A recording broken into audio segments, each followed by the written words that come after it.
Nouvel invité à présent depuis la Convention Patrimonia à Lyon cette semaine pour parler d'immobilier et c'est le directeur de la gestion et de la recherche de MNK Partners qui est avec nous sur le stand Be Smart for Change, Nadim Kada. Bonjour Nadim. Bonjour Grégoire. Merci beaucoup d'être avec nous. La question pour commencer c'est que vient apporter la dimension quantitative quand on fait de la recherche et de la gestion immobilière. Qu'est-ce qui a amené MNK Partners à développer cette compétence et cette expertise quantitative adapté à la gestion immobilière? En fait, Grégoire, ça a commencé par une petite histoire.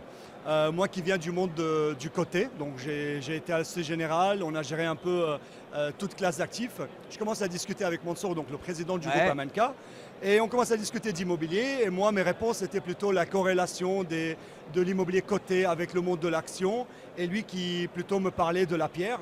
On s'est rendu compte qu'il y a une synergie à faire ici. C'est un monde qui n'est pas encore vraiment très développé, le quant, qui finalement, la statistique, le backtesting, l'analyse quantitative fait partie du quotidien dans le monde du côté. Cette rigueur d'analyse qui n'est pas vraiment très je veux dire, manifestée en immobilier de nos côtés. Et c'est où là on s'est lancé dans un gros projet d'adopter tout ça un peu à notre monde immobilier, où est-ce qu'on a pensé qu'il y a eu un manque. Surtout qu'on se rend compte qu'en immobilier de nos côtés, on a beaucoup de biais cognitifs ou des réflexes humains qu'on est capable de surmonter quand on adopte cette méthode. Je peux énumérer quelques-uns, mais par exemple le biais de confirmation, quand on va aller trouver la data qui prouve mon point de vue après que j'ai fait l'acquisition, ou bien le biais de familiarité ou de proximité. Si j'en ai fait de la logistique pendant longtemps, ben, je vais continuer à faire de la logistique et trouver que c'est le meilleur moment. Si j'ai fait de la France, je vais toujours penser que la France. On n'a pas voulu ça, on est une société de gestion qui va investir dans toutes les classes d'actifs, qui va investir dans tous les pays de l'OCDE. Pour se permettre tout ça, on a besoin d'un outil et le compte nous aide à le faire. Mais vous confirmez que c'est une approche assez nouvelle dans la gestion immobilière, Nadim?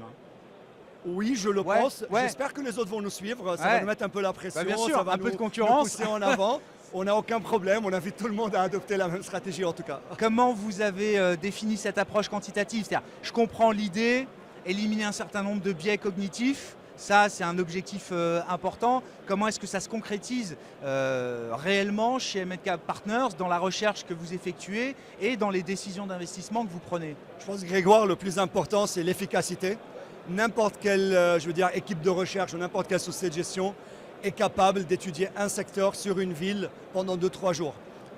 Mais quand nous, on veut investir partout, on doit avoir une équipe de recherche de 70 personnes, c'est impossible. Et c'est où je veux dire, la gestion quantitative nous aide à spotter les villes. On ne travaille pas par pays, on travaille par ville. Lyon n'est pas Paris, Londres n'est pas Manchester. Et on travaille chaque ville pour son secteur. Le début a été de rassembler la data, ce qui n'était pas simple. Dans les marchés cotés, c'est accessible. On a signé des partenariats avec les plus grands fournisseurs de data au monde. Je peux énumérer MSCI, Bloomberg, le terminal, Colliers, Oxford Economics. On a fait un historique qui va jusqu'à 2003. On a commencé à comprendre d'où vient la performance immobilière. On a appris beaucoup de choses, Grégoire. Un exemple très simple. Qu'est-ce que vous avez appris avec... On s'est rendu compte qu'en investissement logistique, la distance de la ville au port le plus proche en est un explicateur de performance. La quantité de fret total qui passe par la ville en est un autre. Donc on a commencé à creuser nos analyses, on a compris la performance, ce qui nous met en une bonne position de lancer des prévisions pour le futur et être serein et je veux dire assez précis dans nos convictions. Ouais, si on rend les choses un peu concrètes, c'est quoi une décision d'investissement que vous avez pu prendre dans des portefeuilles de stratégie de MNK Partners fondée justement sur cette approche quantitative? Je reste dans le monde de la logistique. Tout le monde en parle, c'est très intéressant, on est d'accord. C'est de l'immobilier de croissance généralement ça. Voilà. Donc on s'est rendu compte, on a lancé un peu les corrélations que notre modèle quant est en train d'analyser. On se rend compte que jusqu'à 2017, la corrélation entre la croissance des loyers et les taux d'occupation en était positive. C'est intuitif, c'est bien, c'est logique. Depuis, la corrélation elle est négative. On s'est posé autour de la table, on a commencé à creuser le point.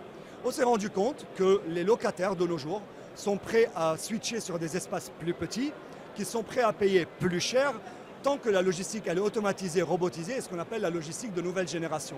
Donc oui, la logistique, elle est toujours intéressante, mais il faut sortir un peu de la mentalité big box ou la logistique, je vais dire, lambda, qu'on a tant fait pendant plusieurs années. Et ça, c'est une tendance transversale, ça traverse les frontières. Ce que vous observez là sur la logistique, c'est quelque chose de global. Tout à fait. Par contre, sur les bureaux, on a un peu revu, tout le monde parle, je veux dire, de tendance du télétravail.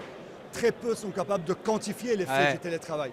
Avec notre modèle, on a pu quantifier cela.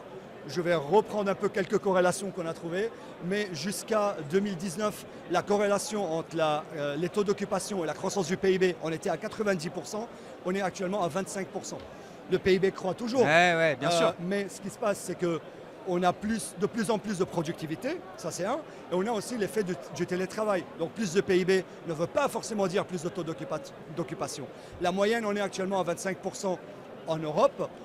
Après, quand on rentre dans la ventilation des villes, donc là, ça change, c'est totalement différent. Et il faut ajouter encore, je veux dire, une petite variable extra. On peut avoir une croissance de l'emploi dans une ville, mais si c'est une ville où tout l'emploi est un emploi d'agriculture, par exemple, la data qui me dit croissance d'emploi ne veut rien dire. J'ai besoin d'aller un peu plus loin et voir quel est le pourcentage de création d'emplois qui a besoin de bureaux. Et ça nous laisse être un peu plus serein sur les bureaux. On n'a pas fait du bureau bashing où on n'en veut plus faire. Non, il y a quelques opportunités, il faut juste savoir les repérer. Ouais, c'est ça. Mettez de côté les émotions. Tout à fait. Et donc la gestion quantitative au service de la gestion immobilière. Exactement. Merci beaucoup Nadim. Nadim Kada, qui est le directeur Grégoire. de la gestion et de la recherche de MNK Partners, qui était avec nous depuis le stand Bismarck, bien sûr, et depuis cette convention Patrimonia à Lyon.